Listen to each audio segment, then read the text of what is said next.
Once you are awake, it is almost impossible to fall back to sleep again. Once you discover that the Earth is not a spinning globe, but a flat and stationary plane with a firmament above it, everything changes. The trusted voices and satanic scientific priests who once shaped our reality and understanding of the world are no longer reliable. Our first-hand experience of the Earth as a stationary realm is at odds with their fabricated narrative of space and spinning planets. The scarring of our land and the barbaric mining of Earth's once majestic giant trees is at odds with the history books and geological narrative. And the awake are left wondering, what on earth happened? If they've lied about the Earth, space, and the destruction of our flat realm, then how can we trust the official, mainstream historical narrative? The historical narrative, like the heliocentric model, does not make sense.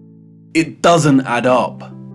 And all it takes is a closer examination, and their lies, which have governed our understanding of history and the world since our birth, begin to fall apart. Let's stir the mind with a few contemplations. We are told that the first true power tool was invented in 1895, when a German company combined an electric motor with a manual drill. The drill weighed 16.5 pounds and required multiple operators.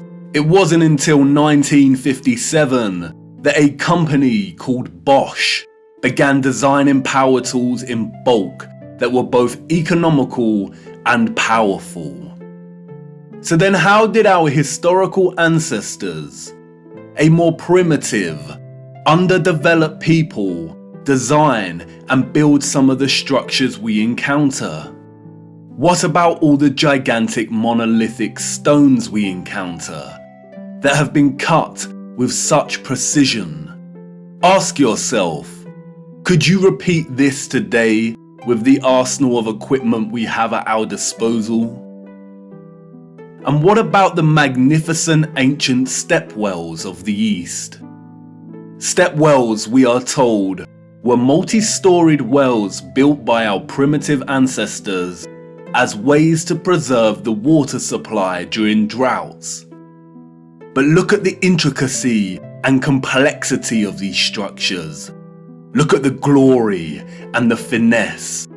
Look at the geometric precision. All dug out and crafted from using hand tools. Yeah, right. What about the gigantic canal networks we find all over the world? The Erie Canal in America was allegedly built between 1817 and 1825. There were no civil engineers in America at this time. The people responsible for planning construction were novices, we are told.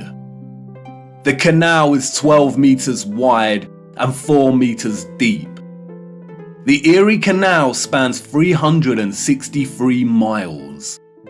But this was not just a case of digging each day for the Irish immigrants and their oxen companions. They had to fell hundreds of trees as they passed through the virgin forest.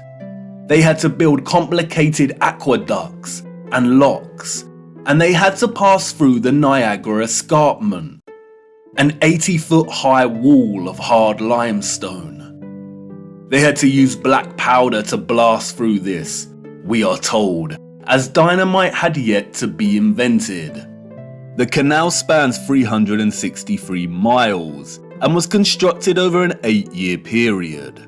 This means that on average, 1 mile was completed every 8 days. What a record, especially since those responsible were novices, and power tools and dynamite were yet to be invented. I can tell you now, The so-called early settlers of the Americas did not build these canal systems. And what of the grand and magnificent castles scattered across our realm? Did you know that most were designed and constructed without plumbing systems and methods to heat rooms properly? The royal and the elites of the past were content without having the accessible necessities of survival, just as long as they could live within the grand and the glorious, while the peasants, in their modest abodes, enjoyed warmth throughout the long dark winters? I don't think so. And of course, there is the impossibility of the Great Giza Pyramid Complex. The pyramids, we are told, were constructed somewhere around 2500 BC. The Great Pyramid itself consists of 2.3 million blocks of limestone and granite, and its overall structure weighs 6 million tons. The largest granite stones weigh between 20 and 80 tons each. 20 tons is 20,000 kilograms. These blocks were carved from quarries with copper chisels and allegedly transported from 800 kilometers away. The so-called experts can only theorize that a vast amount of slave labor was required. Being gullible and falling for the official narrative of slave labor is one thing, but can someone please explain how the air shafts of the Great Pyramid align so neatly with the circumpolar stars? And then there is the curious case of star forts, or what the official liars of the world call bastion forts. Developed in the late 15th and early 16th century, these forts, we are told, were designed during an era of gunpowder and the cannon.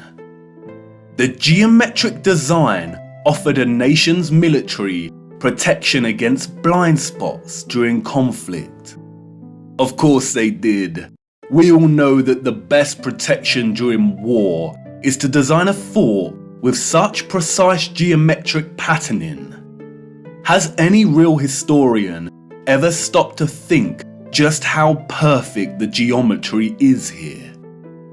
Our primitive ancestors did not have the technology to view structures from above, but they still managed to achieve this? Give me strength.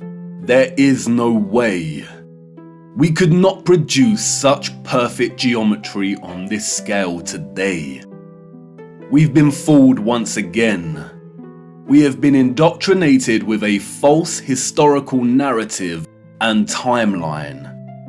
And, like the silly heliocentric model, all it takes is a closer look at this narrative and things soon start to fall apart, and the lies become so blatantly evident. Because of their satanic lies, piecing together an accurate, honest historical timeline has become an impossible Rubik's Cube. The official narrative, a Pandora's box, only offering us tiny clues, half-truths, and deceptions. The stitchings of our true historical timeline have been loosened. The contents erased and muddled before we were even born into this world. And herein lies the problem. How to know where you are going if you don't know where you are in the first place? But you see, awakening is truly a gift. Once awake, we learn that we've always had the answers right in front of us. We've always had more than we know. But we had to regain our sight first before things started falling into place. Before things started to make a little more sense. And here we are again, viewer, at the precipice of another great journey. What if I told you that before us there existed a civilization that was responsible for the most advanced technology ever developed, and that it was their understanding of the workings of our flat realm that was key to their innovation? And what if I told you that it is highly likely that our true history as a people only begun just over 200 years ago? Would you think of me as mad once again?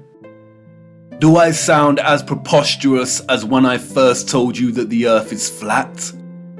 Perhaps, and that's why I need to show you. What I hope to show you is one of the greatest cover-ups of all time. It is on par with the heliocentric lie in its enormity and the impact it has upon humanity. And, as I will try to show you, it is inextricable from the true nature of our flat realm Earth, and you cannot understand one without understanding the other. We cannot waste time, for we must journey in search of lost time. At its heart, this is a story about deception. It is also a story of endings and beginnings, of death and rebirth. And please bear with me.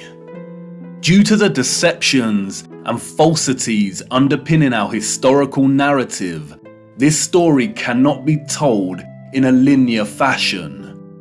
We need to go back and forth in time to really draw out something that brings us a little closer to the truth. It is also imperative to understand that, like much contemporary science, history as a discipline was corrupted a long time ago. At its most innocent, a lot of established historical narrative is guesswork. But at its worst, it is a set of lies agreed upon, as the so-called Napoleon put it so succinctly. We are going to be digging in the dark. No historian will be there to help us. We are alone in this journey. Our journey is a hunt for things buried in plain sight. And things may become a little uncomfortable at times, but it is necessary. We have been living a comfortable lie for far too long now. Come on, jump in and put your seatbelt on. For to understand our place in the world, we need to do the unthinkable. It's time for us to take a journey back to the future.